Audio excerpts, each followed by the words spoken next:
Watati finale, watatupenda finale, referee finale, uliza kipenga finale. Yeah. Hiyo, if you know, you know. If you know, you know. Watu wa Arsenali hawajalala. Leo silali. Ni kufanya sijui nini kucheza mitungi kuosha. My friend. My friend. Okay. Nasikia mambo ilikuwa mzuri.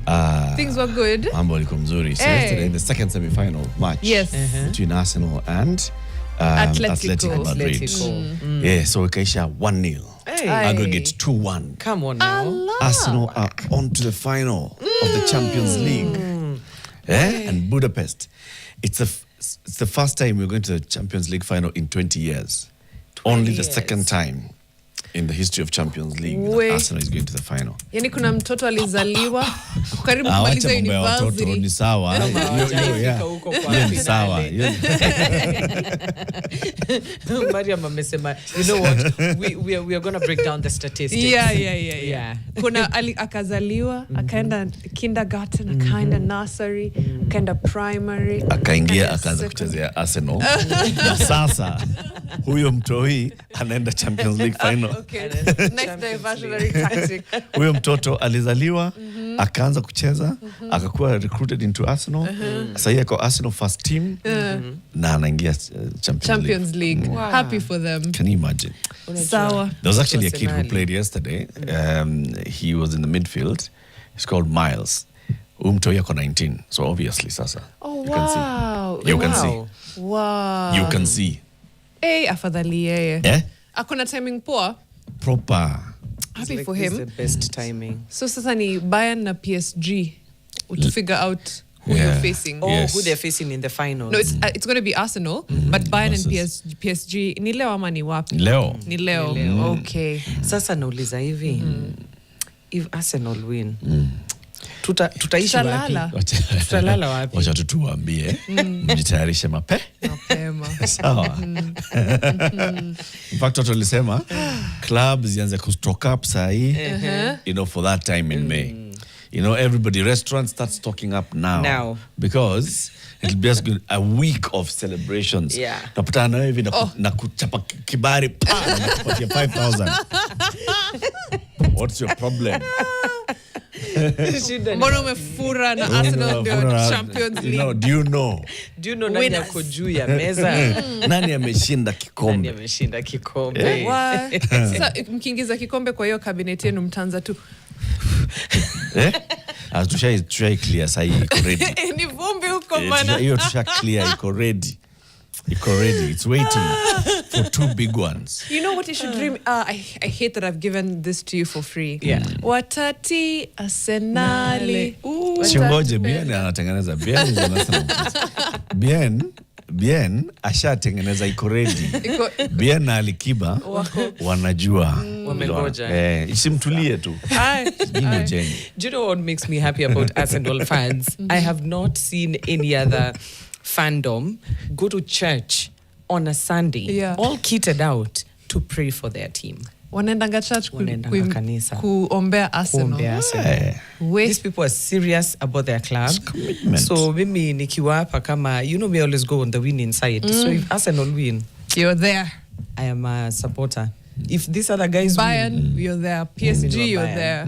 Okay. You're just on the winning team. Just on the winning team. Fantastic. So if Arsenal win, I am one of them. Kabisa. Yeah. I wanted to put on my Arsenal jersey, but then I decided, no, let me. There are 4 more games. Wacha nianze kuvaa red tu. Ukiona tumevaa tu red unajua. Prepare. 4 more games? Prepare.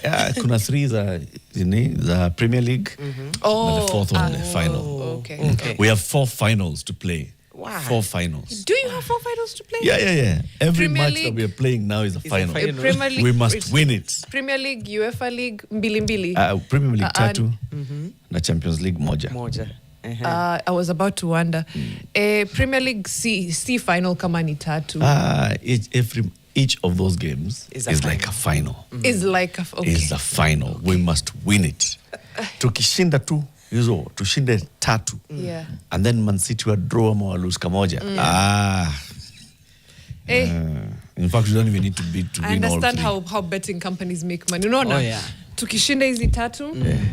Man City wa draw ama wa lose lakini pia wacha nieke thao hapa. That's exact. I can see how these people are swimming in money. But wacha niwaambie mambo yatakuwa hivyo. Okay? And the Lord is with us. Amen. Okay? Sambamba. The Lord helps those who work very hard and they pray to him diligently. Hey, Arsenal fans are something else, guys.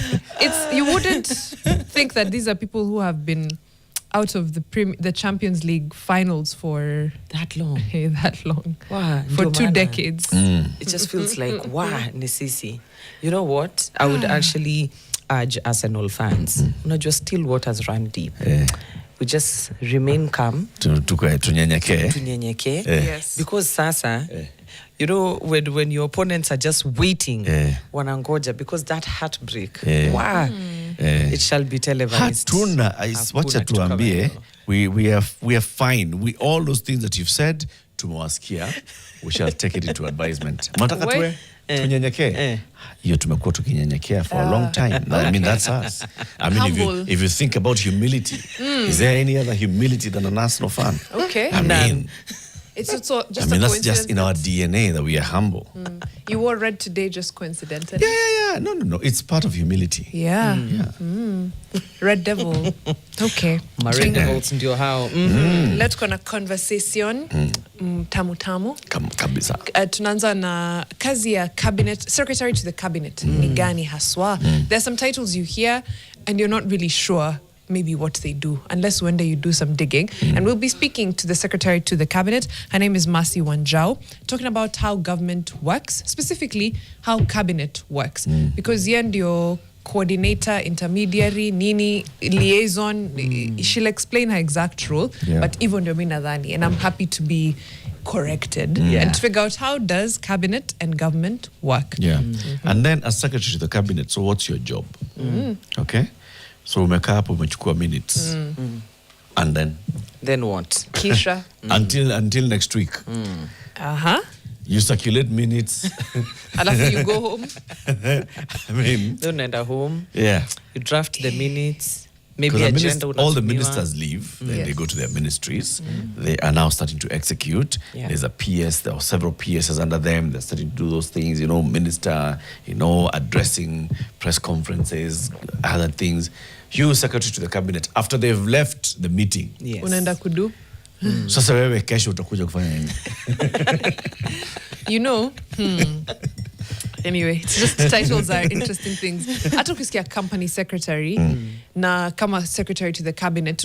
When you hear the word secretary, you think it's very clerical or administrative, and what has now evolved to be a bigger job ni kwa sasa either a PA, something associate, assistant, kama hizo, sindio? But these are not CEO secretary. That's why I think it's good. Secretary. Sisi tulikuwa tunajua secretary ni kitu ingine. Type. Company secretary, alafu unaangalia mtu ametoka Stanford, ameenda unasema okay. The certified public secretary. And you're like, what are those? She was, if I'm not wrong, the Director General of the Communications Authority. Yeah, briefly. Yes. Yeah. Let's talk about cabinet to the secretary. I mean, secretary to the cabinet and Adunini. My mind just wants to say cabinet to the secretary. Maybe it's more fun that way. Also could be that. Yeah. At 8 o'clock, we are going to talk about Kenya needing a renaissance. Okay, what is that? There's an MP who has been championing that cause for a while, Caleb Amisi. He's among those in the Vugu la Mwananchi, but he's the MP for Saboti constituency.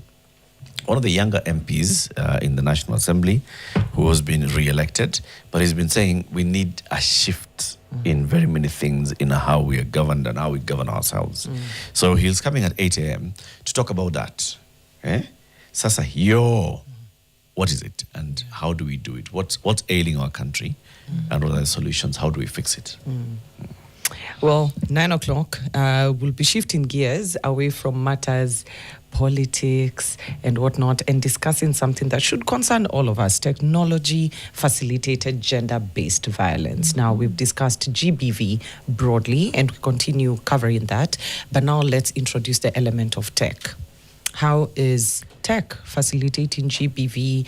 Where is this happening? Are there laws that protect us? Are there gaps that need to be addressed? Who are the advocates behind, TGBV, as we abbreviate it? And what would you do if you find yourself as a victim of TGBV? What are some of the ways you can go about addressing that? We'll be having a conversation with Cecilia Maundu, who's a journalist and a digital safety trainer. That is a conversation that I'm really looking forward to, not just for me, but also for our kids. Because kids are also just highly exposed to this. And it would be good to know what measures we can start putting in place. Indeed. Agreed. Today's quote, fella? Today's quote is a Greek proverb. And it goes, it says, "A society grows great when people plant trees whose shade they know they shall never sit in."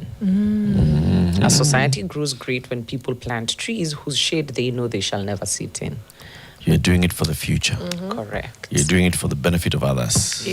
Not necessarily for you. Not for you. You're not doing this with some agenda of how you shall reap from it. Correct. Nice. Correct. What? I love that, and it's very, very true. You ever think about when you see a tree and you hear it's 100 years old, 20 years old, 80 years old? The person who planted it, they saw it maybe get to something substantial, but it's unlikely they saw it get to 100. It's like, okay, this is lovely. I literally and metaphorically. I like that quote sana. Tuingie magazetini. Kama kawaida tunaanza na Taifa Leo kwa habari na makala moto moto. Moto. Haya, Wednesday. Ukurasa wa kwanza wa Taifa Leo, finya Gen Z, Suluhu ashauri Ruto. Rais wa Tanzania amtaka Ruto kuadhibu chipukizi wanaopigania utawala bora, akisema wanapasa kudhibitiwa. Kauli ya Rais wa Tanzania Samia Suluhu Hassan kuwa watashirikiana na Rais Ruto kuendelea kuadhibu vijana wa Gen Z wanaoandamana imezua mjadala iwapo tawala hizi mbili zinaheshimu haki msingi. Niko na shida hapo na mhari. Kuna mjadala hapa kweli? Is there anything to debate? Is there any debate to be had about? I don't know. Mjadala. Good Lord. I look at the other headlines. Mshtuko wa moyo uliwa Dr. Obwaka. Alithibitishwa kufariki Mei tarehe ya kwanza baada ya kuugua ghafla akiwa mtaani Kitengela. And we'll take a look at how that case is developing. Kesi dhidi ya Ngina na Criticos kuendelea. Na wakazi wa Kachero pale Taita Taveta wadai ardhi iliyokuwa inamilikiwa na mbunge wa zamani. Raia 130 wa Nigeria watoroka South Africa, waomba serikali yao iwasafirishe kurudi nyumbani kufuatia maasi dhidi ya raia wa kigeni. Alafu Sifuna afichua sifa za rais wanayemtaka. Mgombea wa urais mwenye maadili mema, mtu mwenye moyo mwenye asiyezoea kufanya maovu. He basically said this when he was on Fixing as well. Economy, whatever sector, agriculture, mining, kuna experts. What you need ni mtu ana maadili, nidhamu, and so on. The values. Values, yeah. Okay. Bayern na PSG hapa ni fataki kali. Miamba wa Ulaya wakutana leo kwa duru ya pili ya nusu finali ya UEFA. Na yule atakayeshinda atapatana na Arsenali. Ashindwe. Tuanze ukurasa wa pili. Good Lord, if this is going to be live, there's a part of me that wants to root for you because it's been so long. But if this is how we're going to live, Msijali. It's just a few more days until the world changes. Ukurasa wa pili wa Taifa Leo. I'll just pretend not to hear that. This is unfortunate coming from Samia Suluhu, but tumieni bakora kwa Gen Z. No surprise there, she's on brand. Ruto aombwa. Kauli ya Rais wa Tanzania Samia Suluhu Hassan kuwa watashirikiana na Rais Ruto kuendelea kuwaadhibu vijana wa Gen Z wanaoandamana imezua mjadala iwapo tawala hizi mbili zinaheshimu haki za kibinadamu na demokrasia. Bi Suluhu alikuwa mwenyeji wa Rais Ruto kwanza Jumatatu hadi Jumanne, kilele cha ziara hiyo kikiwa ni Rais Ruto kuhutubia bunge la Tanzania. Rais Ruto ni rais wa pili Mkenya kuhutubia bunge hilo baada ya marehemu Rais Daniel Arap Moi kufanya hivyo Novemba mwaka wa 2002 akiwa na mwezi mmoja kabla ya kung'atuka madarakani. Mnamo Oktoba tarehe 6 mwaka 2015, Rais Jakayo Kikwete alihutubia kikao cha jumuishi cha bunge la kitaifa na lile la seneti. Wakati huo kampeni zilikuwa zimechacha Tanzania kati ya John Magufuli na kiongozi wa upinzani Edward Lowassa. Okay. Kwa kikao cha pamoja, Rais Samia alikemea wimbi la mageuzi ambalo limekuwa likiandama Afrika Mashariki, akiwarejelea Gen Z kama vijana wakosa adabu ambao wanastahili kuadhibiwa. Alisema, nukuu hapa, tulikuwa tukiongea jinsi ya kupambana na hawa watoto wetu watovu wa adabu. Sijui wanajiitaje. Eti wenyewe wanajifanya ni wa Afrika Mashariki na popote wanakwenda kupigania demokrasia. Popote wafanye fujo huku, wachome huku, wasumbue serikali zao. Niliambia Rais Ruto lazima tusimame kidete kuhusu hili kwa watovu wa adabu hawa. Tusiwachague wa Tanzania au wa Kenya. Wakija kwangu na chapa mikwaju. Wakija kwako wachape mikwaju ili wakae sawa. So we have theorized, posted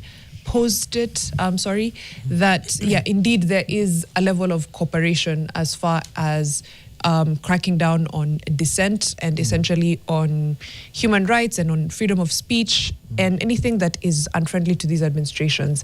It has been clear to see, but it is now good to also hear her say it out loud, that indeed we are cooperating as far as this is concerned. It is not accidental when your people cross the border and suddenly they are being assaulted, they are being kidnapped, they are being manhandled, they are being tortured, they are being sexually assaulted. It is not, we're not pretending that it is a bad apple. This is essentially state-sanctioned violence against East African citizens. And she confirmed that she has been speaking. And if President William Ruto in any way was against it, he would have spoken and said, I am no part of this, when he took the microphone, because he did speak after her. And he spoke and said, mambo ya kweka refinery Tanga, nananana, did not address this in any shape, form, whatever. So complicit on both sides, absolutely. Clear for the world to see, for Kenyans, for Tanzanians, and for posterity, because these are things we will remember.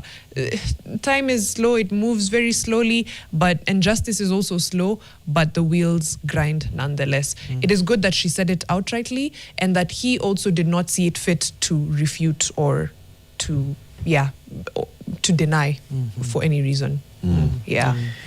Her comment also comes just a few days or just weeks after a report was handed over to her by a task force that she had formed to look at what happened during the elections.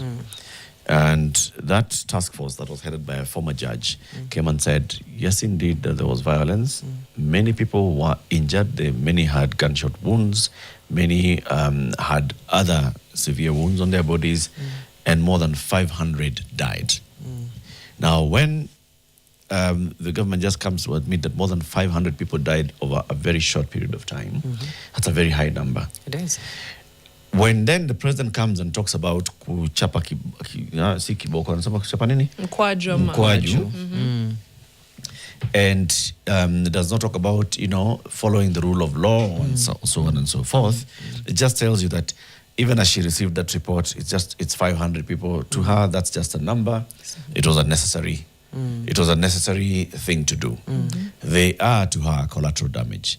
The more than 500 families, and many people have argued that the numbers must be higher.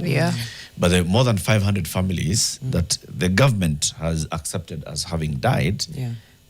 To the president of Tanzania, just a number. The many others who were injured and others got maimed, to her, it's just a number. They just ni watovu wa nidhamu. People who were just walikuwa na nyoroshwa sababu wamepotoshwa.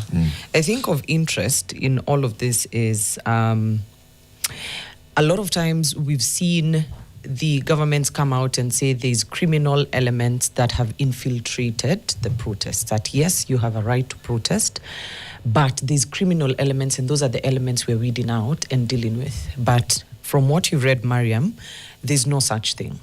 So it's very clear as day and night, that the dissent is what is being cracked down on. And I'm afraid of what precedents this sets. Uganda had elections.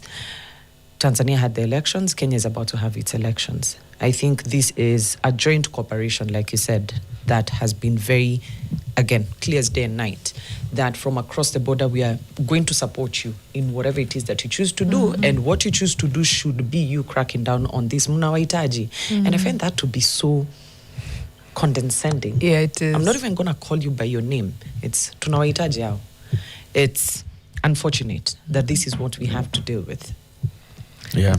I will say the silver lining is that she has said it herself in public. I think people in power assume that they will be in power forever. And it's a beautiful thing to see the level of, delusion or thinking that, things will remain the same. Correct. Always. And she has said it. And again, the fact that President Ruto did not see it fit to refute, to deny, also speaks of his complicity. And it's okay, tutaendelea tu. But again, the wheels of justice, they grind slow, but they do grind. They rolled out the red carpet for the president yesterday now in Dodoma at the Parliament of Tanzania, where he addressed, and like you've said, he becomes the second president after Daniel Arap Moi to address Tanzania's parliament. He talked about very many other things. He talked about, he is still pushing that thing of let's do a joint refinery. Remember the thing that we had told here by Engineer Patrick Obath? Yes. I mean, what makes sense for the region? Talked about that as well. Talked about the various corporations that, Kenya and Tanzania and the peoples of Tanzania and the East African community have. And one of the MPs was then given the opportunity to give a vote of thanks on behalf of Parliament. And that MP said, tutakuombea hata kwenye uchaguzi ujao wewe, tutakuombea wewe ni mpako mafuta wa Mungu. Let's just listen to some of those bites of what the president was saying in Parliament yesterday, plus the MP.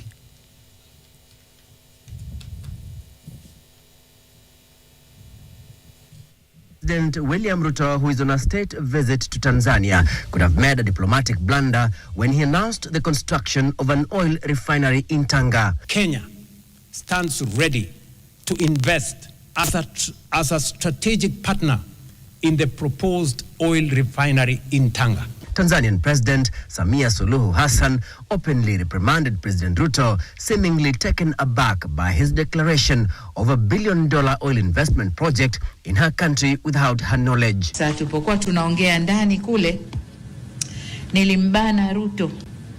Kaambia umekwenda kutangaza refinery Tanga, mbona mimi sijui? Asa atasema mwenyewe pale kwa nini katangaza. Nimesikia nyie mnamuuliza Mama Suluhu maswali magumu. Mbona yule bwana ameenda kutangaza refinery ya Tanga na kule, na sisi wenyewe hatujatangaza? Sasa nawauliza nyinyi, ile refinery bana is a big investment. Just 2 weeks ago, Kenya hosted the Africa We Build Investment Forum in Nairobi, where the idea to build a new 650,000 barrel oil refinery was announced. We have already discussed. Among those present at the summit were Uganda's President Yoweri Museveni, Africa's richest man Aliko Dangote, and other investors from the region, as President Ruto insisted that the move will ensure security of energy products and create employment opportunities in the region. Na ndio sababu hiyo tukapendekeza ya kwamba tukiungana Uganda, Tanzania na Kenya tunaweza kujenga refinery, ndio tuhakikishe ya kwamba ile mafuta tunairefine hapa kwetu, pesa inabaki hapa kwetu, nafasi za ajira inapaki hapa kwetu.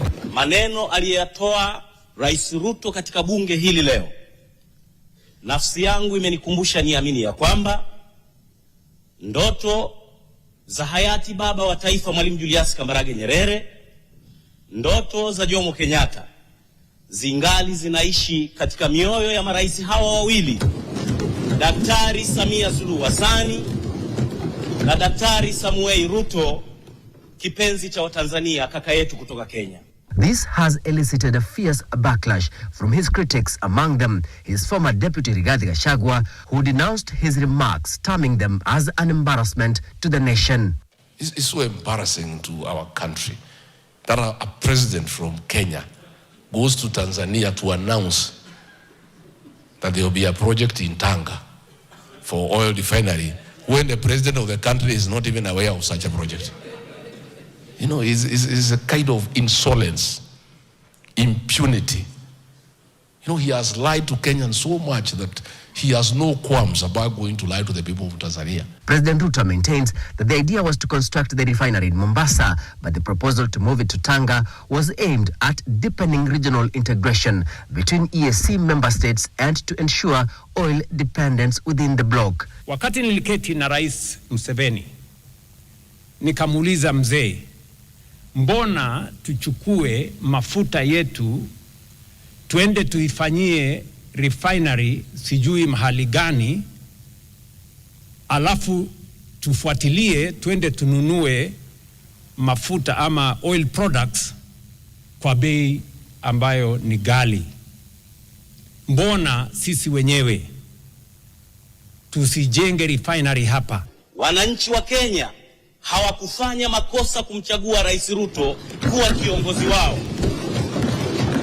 Wananchi wa Kenya hawakufanya makosa kumwamini Dr. Samuel Ruto. And for that, opposition leaders are accusing him of undermining foreign policies. He keeps on announcing projects that do not exist.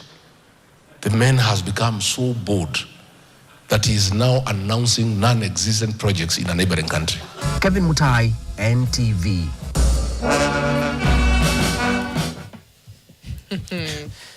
Mengi yatasemwa. Mengi yatasemwa. Felaris, tupatie bitaifa tuende break. Bitaifa leo, mrembo hapo anaitwa Ruth Poel, mwenye umri wa miaka 23, ni mwanafesheni na mkazi wa jijini Nakuru. Uraibu wake ni kusoma na kuogelea. Watu wa Nakuru hoye. Hoye. hiyo mimea, hiyo bustani iko nyuma yake. Inakaa tu ya Nakuru. Inakaa tu ya Nakuru. Hata hiyo mchanga ukiangalia hivi yaka Nakuru kabisa. Gravel inaitwaje na Kiswahili? Kokoto. Kokoto. Basi hiyo kokoto inakaa ya Nakuru pia. Well, tunaenda breaki, tutarudi tuangalia magazeti mengine ikiwa ni Business Daily na Daily Nation. This is Fixing the Nation, one conversation at a time. I'm Titus Kandie Sumuko. I'm from Baringo South, Nachongoe Ward. And today we are going to talk about devolution. You know, devolution, it was promulgated in 2010, August 27th. What distracts devolution, number one, is the main thing, and it's the common thing, that is the corruption. And the people will say the devolution is not working, but the devolution, it is delivering. The problem is the leaders who are there.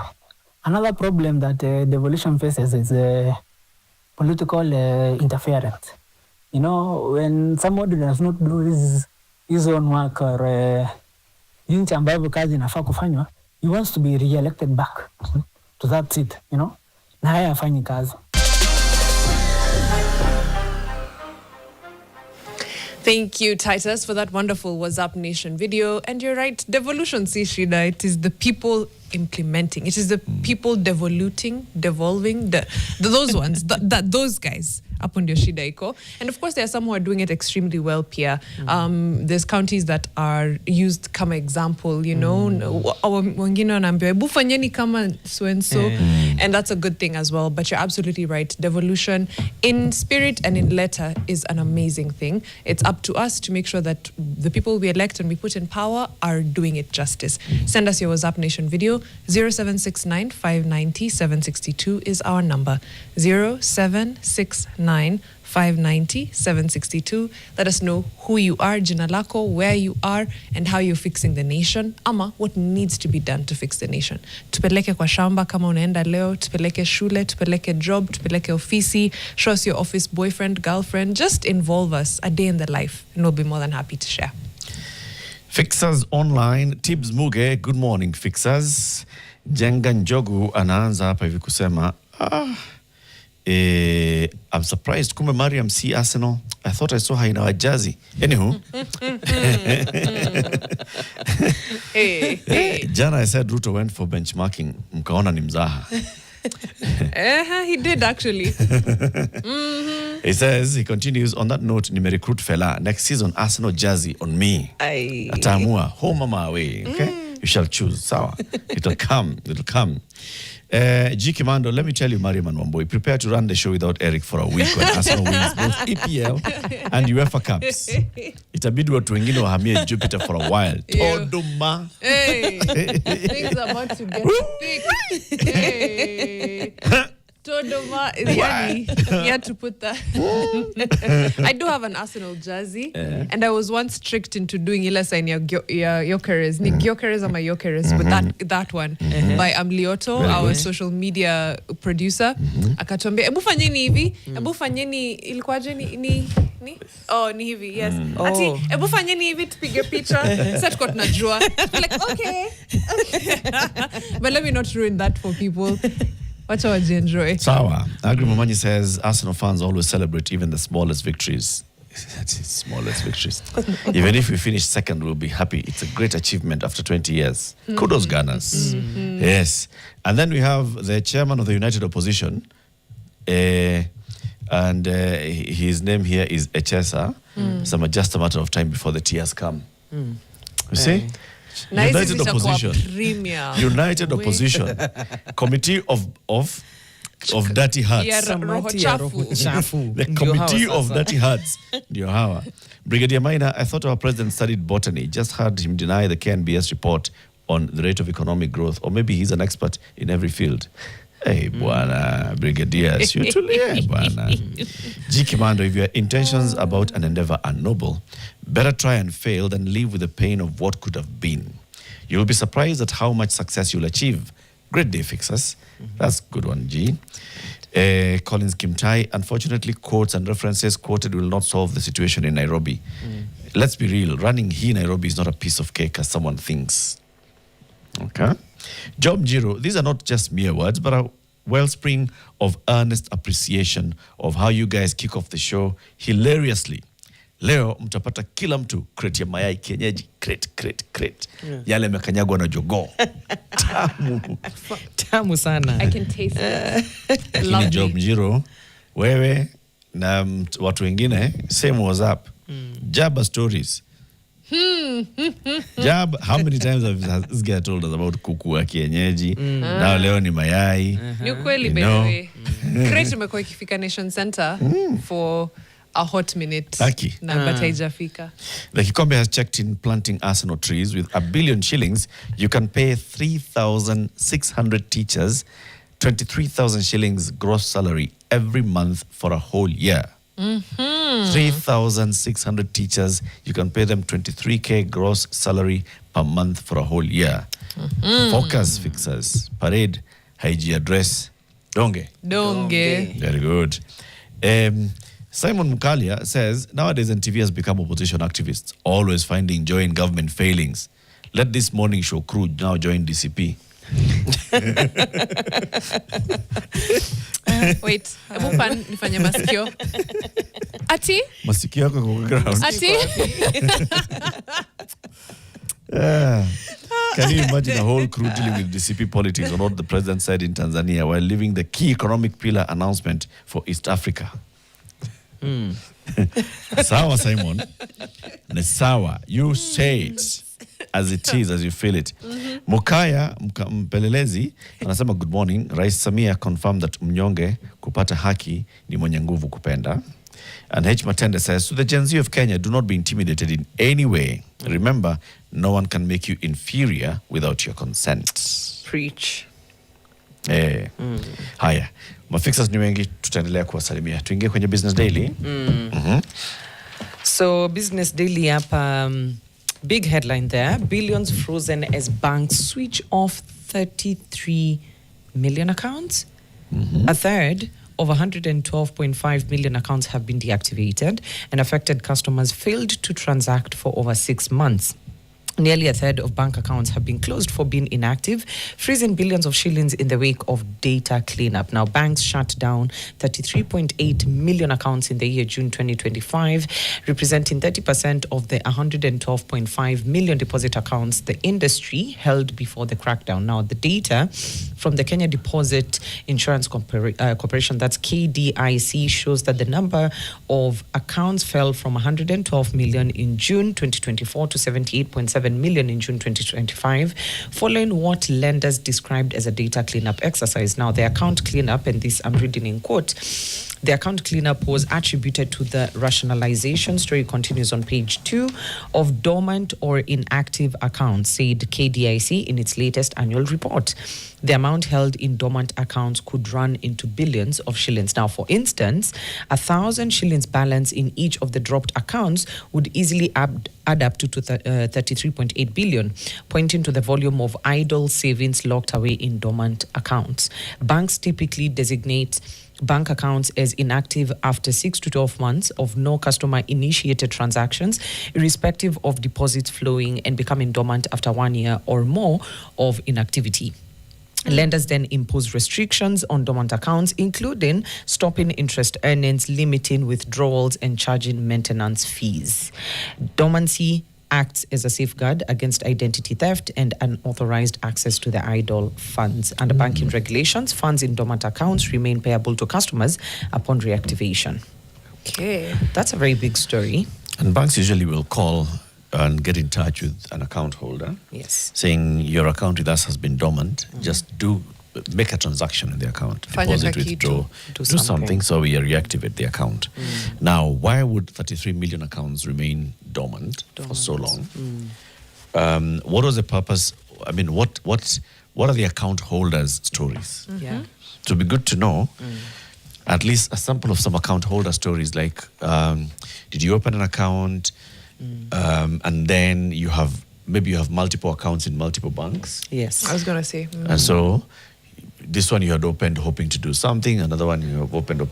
So you are active on one account, and then another account you're actually inactive. And when they call you and tell you, do something, ifanya nini?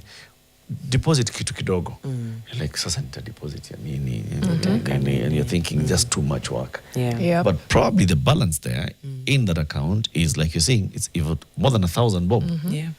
Now you'll have to go into that whole thing of now going to the Unclaimed Financial Assets Authority to start, it's a whole process. Of getting that money back. I mean, we've had stories of fraud where dormant accounts are concerned, where either people working within the institutions notice this account has not had any movement, blah, and those accounts have fallen to fraudulent activities. Yes. So I like this initiative, but also big question there as to why would have such a big number. Yeah. And also, Eric, I think another thing, if you've ever tried closing a bank account, it's not as easy as opening one. It's not. Hey, they make opening mambo ni shwari. Yeah. What's the process of closing an account? I don't know. I just know it's tedious. I cannot give it to you step by step. It is extremely, they make it difficult, and it's on purpose because they can make it easy. You see it when opening an account. Opening ni mambo ni shwari. Yeah. So I think a lot of people will just be like, who's doing all this work? Wacha tu ikae. Yeah. And then, or you forget about it. But yeah, they do make closing accounts incredibly difficult. How so, though? wewe ushaijaribu? Ni kazi mob bana. Gani? Mimi sijui procedure najua tu ni kazi mob. Aje. Tutaleta Ma documents nyingi who explain, they'll try to talk you out of it, they'll try to have you change the type of account, they'll try everything. Yeah. Because they also need those numbers. That money is not working for us. It benefits the bank. Yes. But to you as the person that is putting money in that account, it's really not benefiting you. So bigger conversation here being how are Kenyans investing the little coins that they have. Now that we have many investment vehicles, some that are very accessible through your phones and very accessible. So Yes. that story continues on page 2. Tika headlines. Tycoon Warren Buffett, gives Kenya 3.8 billion shillings now. Warren Buffett, the world's most famous investor, has offered a health grant to Kenya for the second successive year, helping fill the gap left by the US aid cuts. Full story on page 5. SIC cooperative plans land sale to compensate investors. Now, the SIC investment cooperative plans to offload its undeveloped land to ease liquidity pressures and pay millions of shillings owed to investors. That's a story on page 6. On matters energy, cargo clearance hitches in Mombasa spark fuel shortage. Now, fuel stations are grappling with a shortage of petrol and diesel in the wake of logistical hitches and delays in clearing of cargoes at the point of Mombasa. Now, vessels face delays in getting clearance from cabs to offload fuel over the weekend, with efforts to ease the situation underway as of Monday afternoon. The delays linked to the absence of the certificates of conformity, COC, on some ships have seen oil marketers run out of stock, with motorists struggling to get fuel in most stations, mainly in Nairobi. You remember I mentioned this to you, Eric, yesterday. Yeah. You said, and the story here and also a story on NTV last night was talking about this. Now, my problem with these stories is usually on the framing. Okay? Yeah. Like, the tag on the story that we aired last night was saying looming fuel shortage. Yeah.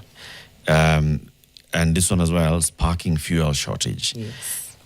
And then we go out and say that because of these intermittent stockouts, there is panic buying, which is piling more pressure on this. Yeah. We accelerate this panic buying. Yes. By in how we frame With the framing. and the story. Yes. Because if cargo clearance hitches in Mombasa are affecting the supply chain, fine. But is there a looming fuel shortage? Is there a crisis unfolding? How many petrol stations do we have in this country? How many do not have stock at that point in time? Correct. How many, for example, of these big marketing companies, Vivo, Rubies, Total, these companies, what have they said about lack of fuel in their stations? Like, are they saying that 50% of our stations don't have fuel, 30%, 5%, 1%? Yeah. I mean, because that's what then would inform Saying that there's a looming That crisis. there's a looming crisis. looming shortage. I went around several petrol stations of the different, actually these three, Vivo, Rubies, Total, last night, and there was fuel along Parklands into Westlands. All of them had fuel. Yeah. Mwana mafuta. Mafuta iko boss. Yeah, I get what you are saying. I'm sorry, I'm still caught up at the fact that they all sell the same fuel. You know how your mind just, there's no difference. There's no, it all comes through Kenya Pipeline. It comes from one ship. It goes through the same pipeline. Then they get it from the it's the same fuel. Yeah. It's just, okay, I'm still, like, my mind is still there. Yeah, it's still there. It's just the last mile logistics. Branding and branding and sales. Yeah. But essentially, yote tu ni mafuta. Same. With the exception of maybe like the specialty sijui V-powers and things like that. I'm still caught up at that. So it's just like, unajua mi sinunuangi hapa na nunuanga pale. Mi sinunuangi this na nunuanga that. It's the same. Kama kununua cancelled. Quickmart, ununue cancelled. Naivas. Naivas, ununue cancelled. It's cancelled. It's cancelled. Aye. From the same manufacturer. Unless there's adulteration post toka kwa pipeline and stuff. Correct. That which is a possibility. But for the most part, it's the same fuel. Often is same. Just on the live section of the Business Daily on page 19 is a story on how mortgages complicate rise in divorce cases. Joint property ownership and how that in itself becomes kidogo of a hill to climb when you're going through a divorce. So yeah, live section, page 19. A quote from the Intelligence article by Ruto Muridhi. Businesses target different market segments with tailored pricing in a practice that can exacerbate inequality. Very intelligent. Interesting. Quite interesting. Now, the Daily Nation has a story from Tanzania. Ruto's deal with Samia. Divisions, mistrust and narrow national interests blamed for East Africa Community's collapse in 1977. And it looks at ties. The president is the second Kenyan leader to address the Tanzanian parliament. On infrastructure, Ruto urges Tanzania to buy into the oil refinery project, backing rail growth. On politics, the president of Tanzania laments Gen Z uprising, calling for joint crackdown on political dissent. On trade, on the back of raging trade tiffs, the two sides agree to reduce non-tariff barriers. Okay? Now, on these issues of like non-tariff barriers, it's a conversation that's been there for, again, long time. And we have like joint teams and joint commissions that are set up to look at these tariff barriers between the East African community states. But we just move a couple of steps ahead and back on the back of this mistrust. Right. 6 agreements signed by the two nations. 1, railway cooperation on railway development from Voi to Singida. Pact on measures to boost farming and trade. That's for agriculture. In the gas pipeline, agreement on feasibility study for a proposed natural gas pipeline from Dar es Salaam to Mombasa. Mutual legal assistance, collaborating in resolving criminal matters. And another one, recognition of seafarers, agreement on mutual recognition of seafarers certificates. And then on trade, a target of 130 billion shillings in new trade and 65 billion in fresh cross-border investment. Those are the 6 deals that were inked by the two leaders. The other stories on the Daily Nation today, page 7, over 151,000 pioneer CBE learners drop out of junior school. NEC has expressed concern over retention gaps in the competency-based education system, revealing that over 151,691 pioneer learners dropped out before completing junior school. This data shows that while transition rates remain high at lower levels, retention weakens as learners progress, and girls are disproportionately dropping out of junior school, highlighting socioeconomic and cultural barriers that hinder their progression. Big story there on what's happening. On page 10, families in pain after demolitions, collateral damage. Hundreds of land buyers have incurred heavy losses after court-backed demolitions left them homeless at Marurui area of Roysambu sub-county, located off the northern bypass in Kiambu. Yesterday, a contingent of anti-riot police officers was deployed to restore peace after demonstrators threatened to disrupt business in the area. Yeah, so those demolitions are ongoing. So people are basically just left clutching on paper. They thought these were legitimate papers, right? Then there is a story on the back page of the Daily Nation today, which also we had last night in the news. FKF procured insurance separately. Parliamentary Sports Committee is told. 9 members of the Football Kenya Federation National Executive Committee yesterday gave submissions to the National Assembly's Committee on Sports and Culture, showing how a part of the federation engaged in the suspected 42 million shillings insurance scandal linked to the 2024 CHAN. Appearing at Bunge Towers in Nairobi, the two rival factions within FKF faced the committee, chaired by Dan Wanyama, to respond to questions regarding ongoing internal wrangles at the federation and Kenya's preparation for next year's Africa Cup of Nations. The 9 NEC members, led by Vice President McDonald Mariga, presented submissions outlining their concerns. We had this story last night. We're going to hear from some of the people who spoke yesterday. Right? Yeah, who are those? Including, we'll hear from some of the MPs in the committee room, as well as the president of the FKF, that is Hussein Mohammed. Yes, let's start with those two and then see who else spoke. But mostly the MPs, as well as Kerubo Momanti, who is a woman rep and who also happens to sit on the Momanyi, who also happens to sit on the FKF board. Thank you, members. I can only see two here. Why others not attentive? And also the Vice President. In regards to the Vice President, it is in the public domain that there was an attempted coup while I was away in Kampala. Surprisingly enough, we were in those meetings together. I never got any indication there was trouble in the backyard, but it is what it is. We respect that. What efforts are you making to reconcile with the other group? I am on record the day before having tried to convene an informal session, which I have done several times before, to discuss matters of importance and matters that require urgent decisions or intervention. So the FKF, the insurance you are referring to, was not paid for by FKF. It was not paid by FKF. On what basis are they in front of us? The answer they had requested to be heard specifically on ongoing crisis within the FKF. The nature of our disputes, the National Executive Committee of the Football Kenya Federation respectfully brings to your attention a series of serious governance, integrity, legal and financial concerns affecting the Federation. These matters are of significant national importance, particularly in light of Kenya's preparedness to host AFCON 2027 tournament. The last instance of such compliance was on the 4th of February 2026. Since then, no budgets have been presented to the NEC, including those related to national team engagements and government-funded FKF programs. Why?